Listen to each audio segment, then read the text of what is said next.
Bonjour à tous. La France vit-elle une crise existentielle ? Pourquoi doute-t-elle d'elle-même ? Dans la grande table des idées, à partir de 12h55, on regarde de plus près les nouvelles fractures françaises avec le journaliste suisse Richard Verly, avec l'essayiste Laetitia Strauch-Bonnard et avec Julien Bisson, notre partenaire de l'hebdomadaire Le 1, dont le nouveau numéro en kiosque aujourd'hui interpelle sur le choc des deux France. Mais d'abord, la danse magnétique des Wang Ramirez. La danseuse et chorégraphe germano-coréenne Angie Wang et son complice franco-espagnol Sébastien Ramirez reviennent avec 2 pièces, Par ou Parts en anglais et Yumi. Cette dernière sera présentée au Théâtre de la Ville à partir d'aujourd'hui jusqu'au 30 avril. Bienvenue à tous sur France Culture. Vous pouvez nous écouter en direct jusqu'à 12h30 ou nous retrouver sur le fil de vos podcasts.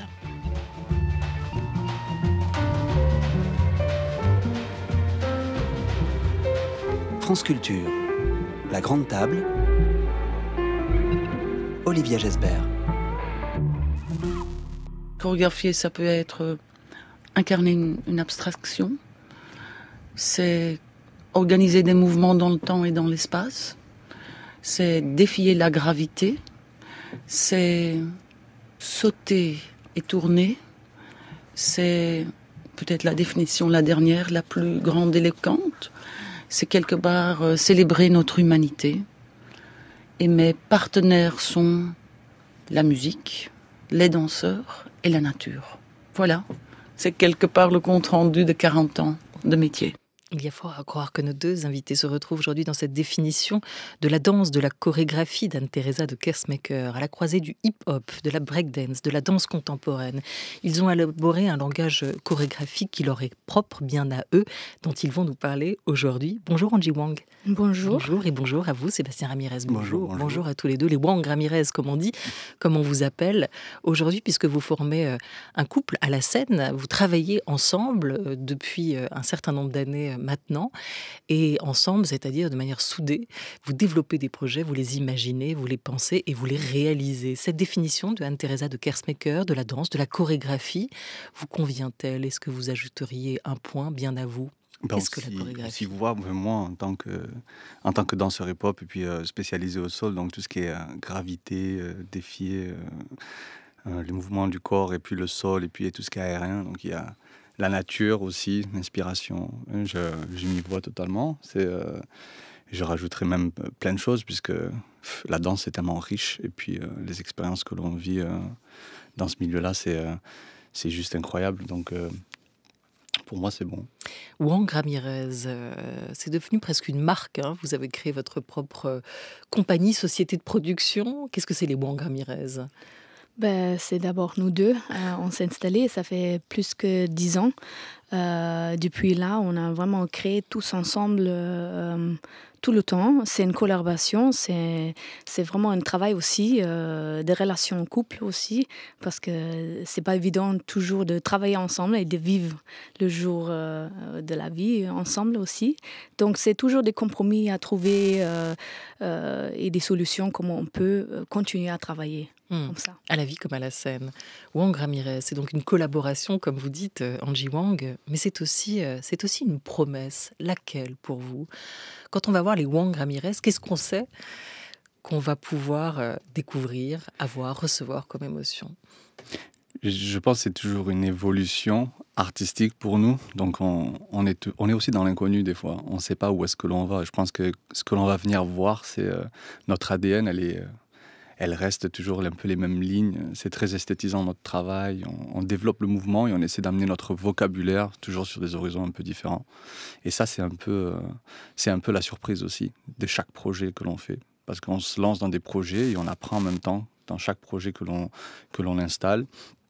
On recherche aussi qu'est-ce qui est pertinent dans notre travail, qu'est-ce qui devrait ressortir, qu'est-ce que l'on pourrait faire fleurir dans notre langage. Donc, ce que l'on verra, ça sera toujours nos racines à nous, quoi.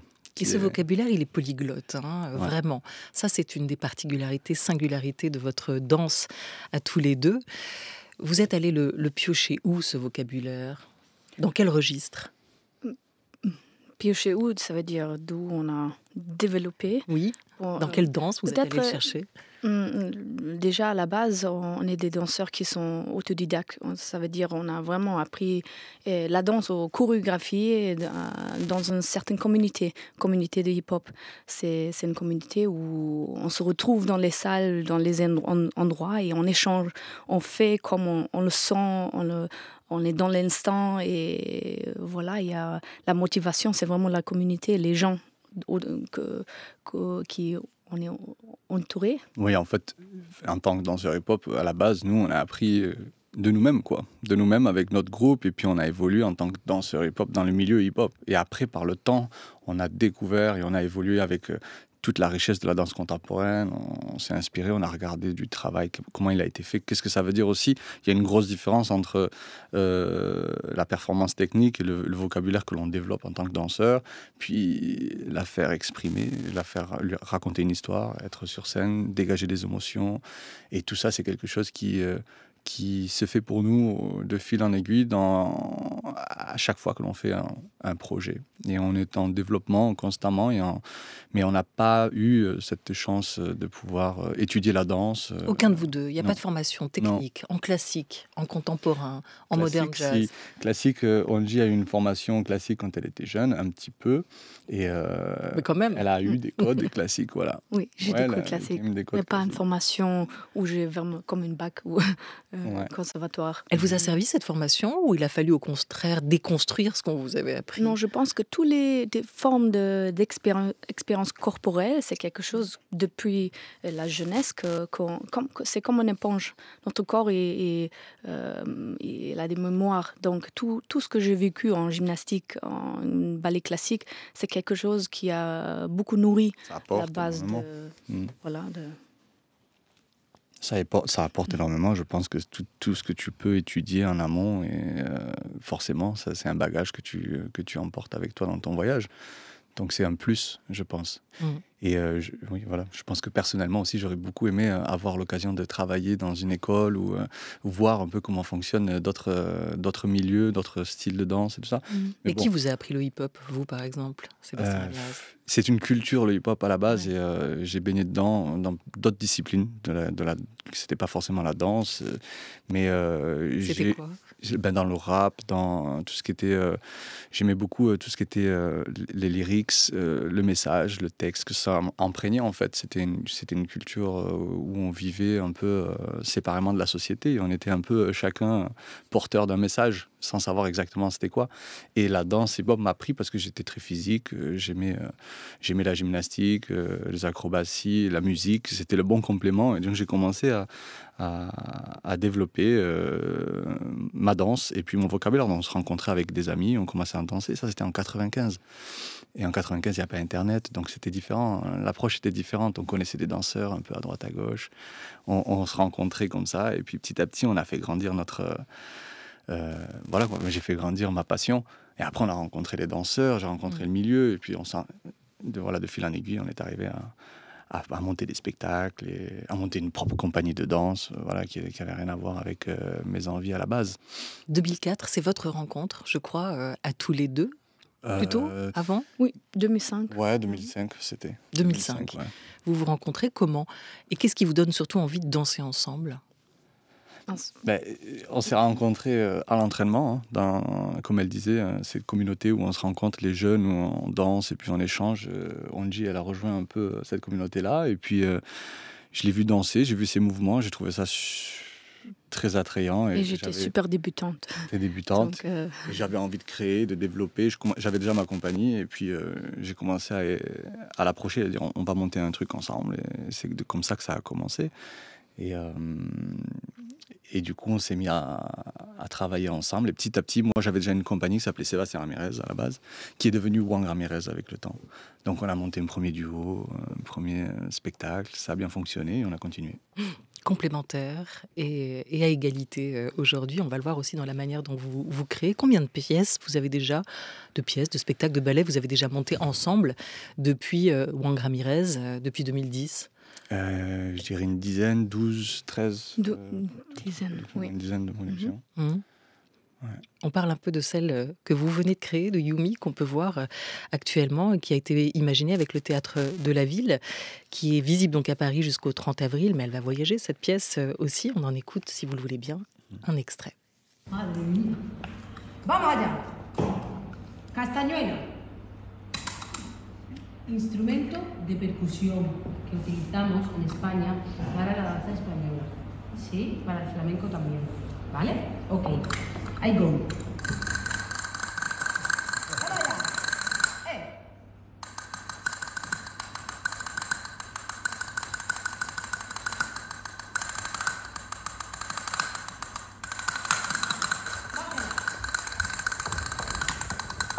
Chocar, ¿sí? Posti. Posti. Sí, posti.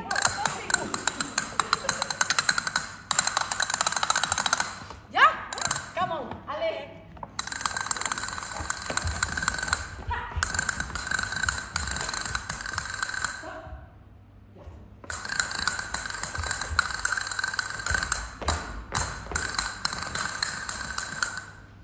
Un trio féminin sur la scène pour cette nouvelle pièce, Yumi, la danseuse de flamenco, Sara Jiménez, la danseuse de hip-hop, Kali Tarasidou, et pour la musique, la violoncelliste Elsa Guillet. 3 femmes donc sur la scène. Comment est née cette pièce? Dans l'extrait qu'on entendait, juste pour préciser, c'est Sara Jiménez Andrés qui explique à Calliope Tarasidou comment ça marche, les castagnettes, comment ça fonctionne. Chacun raconte un peu l'univers d'où il vient, à l'autre aussi. Comment elle est née cette pièce-là? Sébastien? Alors le développement de cette pièce, il y a eu un passé, un antécédent qui était une pièce qu'on avait faite avec Rocío Molina, qui est un duo flamenco avec Ronji et Rocío. Et on avait envie, cette pièce s'est bien développée, on avait envie d'aller encore plus loin et de prendre d'autres risques et d'intégrer une violoncelliste au plateau et d'aller un petit peu plus profond dans la recherche des interprètes, de l'échange qu'il peut y avoir entre les 3 filles. Et vous n'êtes pas sur scène? Non. Non. Vous avez pensé toute la chorégraphie de votre côté, Angie Wang. Oui. Vous avez réellement imaginé aussi la manière de faire dialoguer ces 3 disciplines, le flamenco, la danse plutôt hip-hop de la grecque Kali Tarasidou et la musique, le violoncelle d'Elsa Guillet. On dit dialoguer et la vérité c'est que sur scène elles échangent vraiment, par la voix, par la danse, par le corps aussi. Il y a entre elles l'envie de se faire comprendre, l'envie de se connaître aussi. Oui, en fait, dans sa création, c'était vraiment une découverte de 3 filles. Ils ne se connaissaient pas avant et le monde sont super différents. Dans le monde de hip-hop, le monde de flamenco, le monde de musique classique. Donc, on a essayé de vraiment trouver comment on peut dialoguer ou exister et chercher l'humeur entre eux et la cohérence entre eux aussi. Et ça veut dire chacun, ils sont défendus un peu de où ils viennent et on a essayé de prendre leur langage pour communiquer entre eux et de développer des choses ensemble sur scène. Elles sont différentes, ces 2 danses, le flamenco et le hip-hop, et pourtant, en fait, pas tant que ça sur scène. Les 2 danseuses qui viennent de ces univers différents, elles se retrouvent dans la battle qu'elles se livrent assez rapidement au début de Yumi. On perçoit comme une sorte de gestuelle commune. Peut-être que je me trompe, vous me direz, Angie Wang. Il y a des racines universelles dans chaque danse, en fait. Je pense que oui, parce que le corps, c'est notre outil de s'exprimer. Donc, c'est ça le point commun. Mais le rapport, c'est super différent. Le monde de hip-hop ou le monde de flamenco, c'est très différent en création, en cherchant des mouvements ou des chorégraphies. D'abord, le flamenco, c'est quelque chose, tu rapportes, toi-même, tu es un instrument, tu rapportes tes propres sons. Kali, par exemple, la danseuse hip-hop, elle a besoin du son pour se déplacer. Mais à la fin, parce qu'ils sont les 2 spécialisés avec les bras et les lignes et les vagues et tout ça, on a trouvé vraiment un point commun que c'était bien à mélanger, facile à mélanger. Quel est habituellement l'instrument, la musique qui accompagne le flamenco? Les percussions, la guitare, le chant, les palmas, tout ce qui font le son, en fait. La violoncelliste Alors, aussi. comment le violoncelle, justement, s'est invité dans cette conversation-là? Ça, c'était aussi une découverte parce que Sarah, elle a un rythme différent dans le flamenco. C'est un rythme spécial où Elsa, elle est plus dans l'harmonie, moins dans le rythme et dans le rythme.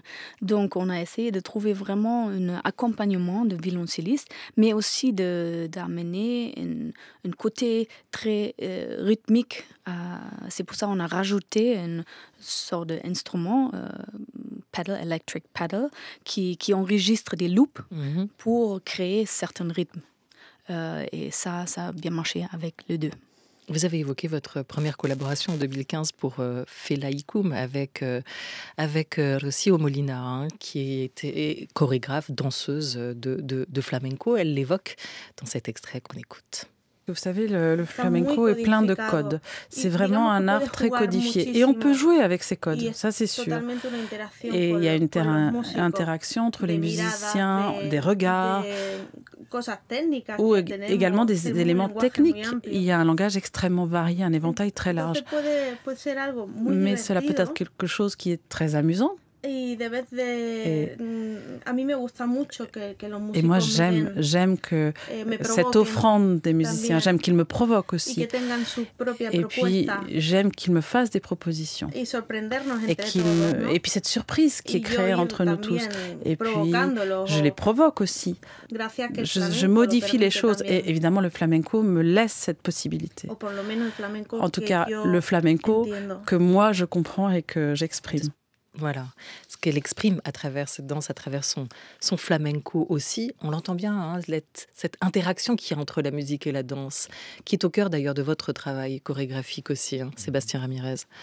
Bien sûr, la musique et la danse, ça fait un, c'est obligé. C'est la musique. Nous, on ne peut pas danser. En tout cas, en tant que danseur hip-hop, on a besoin de quelque chose qui nous porte et qui nous fasse vibrer pour être capable d'exprimer.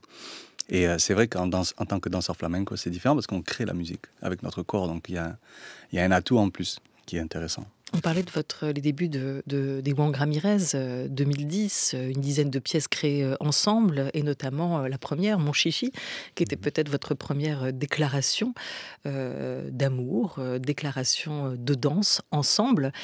Est-ce qu'il y a eu pour autant des différences entre vous qui ont été difficiles à dépasser? Est-ce qu'il y a eu beaucoup de quiproquos au début quand vous dansiez? Chaque création, c'est compliqué. Hein. Chaque projet, c'est dur. Hein. Donc, on ne passe pas que par des bonnes choses. Mais c'est ça qui fait partie du game. Et puis que le spectacle, il est ce qu'il est aussi. Hein. Si c'était tout fluide, ça peut-être resterait un peu plat, on va dire. Mais bien sûr qu'il y a des quiproquos.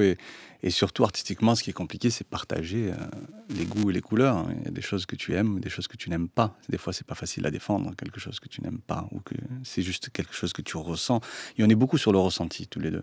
On est beaucoup sur le feeling, l'émotion. On est moins sur du concret calculé, où on va vraiment se décider, on va attaquer telle thématique, quoi. On est vraiment sur ce que l'on vit dans la création. Donc forcément, ça, c'est risqué.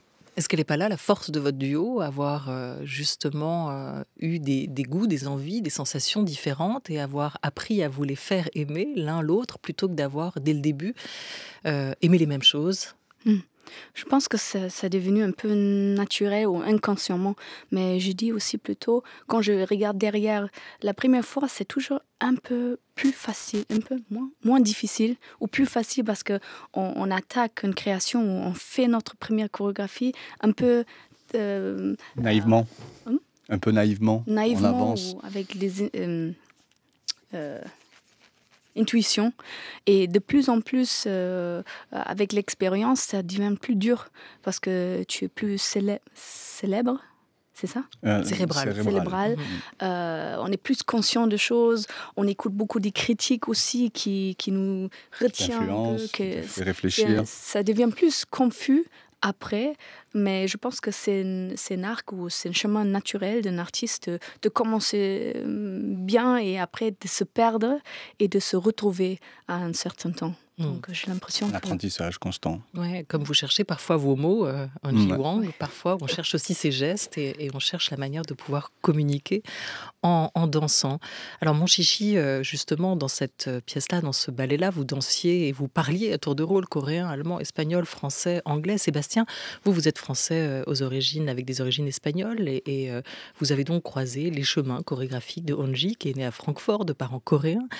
Ces deux cultures différentes du corps que vous avez connues aussi, enfant, adolescent, la place qui était laissée au corps dans votre vie jusqu'à ce que la danse arrive. C'est quoi la question? Sur le rapport au corps qu'on vous a aussi appris. On parle beaucoup des différences de langue, mais sur la possibilité de s'autoriser à exprimer des émotions avec son corps. Ouais, forcément, chaque culture apporte... On se dit le méditerranéen et l'allemande, quand même, c'est a priori. Quelque chose un petit peu plus chaud et un petit peu plus froid, on va se dire. Mais c'est différent. Enfin, je pense qu'on n'avait pas de cloisonnement, on était tous les deux très... Après, on est dans un cadre qui est la danse hip-hop, avec ses codes. Donc, et ça, c'est universel. Ça, c'est universel. Et puis, c'est quelque chose... Et ce qui est ce qui est beau dans la danse hip-hop, je trouve, c'est que chacun a le droit d'être authentique. On ne cherche pas à te faire rentrer forcément dans un cadre, comme peut-être dans d'autres disciplines de danse. Tu as besoin de faire un pas de telle façon. Non. Chacun peut s'exprimer à sa façon, mais après, le cadre, il est là, qui permet de le présenter et d'être libre, en fait. Et puis, non, on était très libre. C'est sûr que sa culture a influencé forcément une autre méthode et une autre façon de faire. Et avec, je pense... c'est ce qui fait la richesse d'un duo, je pense. Moi, j'apporte mes origines, elle apporte les siennes. Comment ça se représente dans la danse, c'est très délicat, c'est très dur à... je pourrais pas... Mais on a une très différente façon de créer, par exemple. Là, on voit vraiment la différence de culture. On sent qu'on est de deux cultures différentes. Mais je pense quelque chose de plus enrichissant parce qu'on joue avec ça. On prend des points faibles, on prend les points forts aussi. Mais ça, je pense qu'il n'y a pas une manière de créer, il y a différentes manières d'être ou de vivre sa culture. Donc, je pense que c'est bien d'avoir des différences. Et de les associer. C'est ce qu'on voit aussi dans cette pièce que vous avez imaginée avec une danseuse du classique, du New York City Ballet. Oui. Aussi de votre côté. Angie Wang, est-ce que c'est vrai qu'en vieillissant, les femmes deviennent plus intéressantes, comme le dit Sarah Jiménez au sujet de Raquel, le violoncelle? Oui. Qu'elle féminise, d'ailleurs. Mais oui, bien sûr. On gagne en expérience. C'est comme un bon vin. Il prend du temps pour vraiment mûrir et pour être vraiment bon. Donc, forcément, je pense que oui. Oui. Vous ne l'assumez pas, c'est au début, pourtant, de Yumi. Il n'y a pas de souci, non, c'est super. C'est dit avec beaucoup d'humour, d'ailleurs. La scène, elle est nue dans cette pièce-là. Il y a un travail sur l'espace que vous avez imaginé, comme déjà avec Borderlines en 2013 ou encore avec Part l'an passé. Cette idée de danser dans les airs, un peu en lévitation, danser sur le son d'un violon, elle vous vient d'où, cette envie de vous surélever avec la danse? C'est les rencontres. C'est pas forcément une envie, dès le début, j'ai envie d'être dans les airs. Non, c'est des rencontres. J'ai rencontré toute cette technicité de vol et puis de travail aérien, de gréage. Et puis, j'ai voulu explorer un peu tout ça. Et je trouve que ça allait très bien, justement. Je pense que la poésie dans nos pièces, c'est quelque chose de très important. C'est un moteur de la création pour vous? Totalement. La poésie? Ouais, j'adore ça. Je trouve ça... j'ai pas forcément les mots pour expliquer ce que j'ai envie de faire. Je préfère le faire. Et puis, ça s'explique de soi-même. Et le fait de pouvoir élever le mouvement, c'est un défi pour tous les danseurs. Tous les danseurs rêvent de ça, ne pas être liés au sol. Donc ça nous permet justement d'être dans les airs. Mais comment l'utiliser, comment le rendre harmonieux avec notre... Et c'est une extension, comment développer cette extension du mouvement, c'est-à-dire amener le mouvement dans les airs. C'est une technicité à part entière. Donc, et c'est ce que j'ai exploré pendant de nombreuses années avec la compagnie. Il y a aussi une quête de beauté, et je ne sais pas comment vous la définiriez. C'est le chorégraphe Angelin Prèche-Locage qui nous disait que pour lui, la beauté, c'était peut-être le point de bascule entre la puissance et la fragilité, qu'elle fait souvent peur, qu'il y a une forme de pudeur à aller chercher cette beauté-là. C'est quelque chose qui nous à nous qui nous parle énormément. On veut faire des choses belles parce qu'on veut donner du rêve. On aime donner du rêve aux gens et puis c'est ce qui nous fait... c'est un peu un moteur pour nous. Mais alors pourquoi, ça serait intéressant de se poser vraiment la question, pourquoi toujours la beauté? Je ne me suis pas posé la question jusqu'à présent. Mais ce qu'est la beauté pour vous? Et qu'est-ce que c'est la beauté aussi? Bien sûr, parce que ça peut être dans l'interaction, ça peut être dans des choses très, très, très subtiles, qui ne sont pas forcément visuelles aussi. Mais en tout cas, c'est quelque chose qui nous porte. Et moi, je pense, encore, je reste sur le fait qu'on a besoin de voir plus de beauté au jour d'aujourd'hui, surtout dans la société dans laquelle on vit en ce moment. Et moi, j'aime ça. Je ne sais pas ce que tu voudrais dire, toi. Non, je n'ai rien à rajouter. Je pense que... Lee Wang Ramirez, vous nous disiez justement que vous avez été et que vous étiez tous les deux des autodidactes. Est-ce qu'il y a l'idée, quelque part, pour vous, d'ouvrir un jour peut-être une école, de faire école? C'est une bonne question. On n'a jamais réfléchi à ça, parce que déjà une compagnie, d'avoir une compagnie, ça prend énormément de temps de notre... de travail, le travail artistique. Donc, une école, c'est totalement un autre monde. C'est une structure à créer et réfléchir. Et c'est cette idée de la transmission, peut-être? Aussi, et elle se fait beaucoup à travers nos productions. On travaille sur chaque projet, on travaille avec des interprètes différents, des collaborateurs différents. Et puis de la transmission, elle se fait déjà à ce stade-là. Tous les danseurs avec qui on travaille, je pense qu'ils apprennent pas mal sur notre projet, sur la façon de construire, tout ça. Et c'est dans l'action, en fait. Mais cette idée de transmission, d'avoir une école et travailler sur notre vocabulaire est très intéressante, mais je pense que c'est quelque chose qui doit venir au bon moment. Et pour l'instant, ce n'est pas encore là avec nous, puisqu'on a envie encore de créer et puis d'être dans nos projets de création. Et...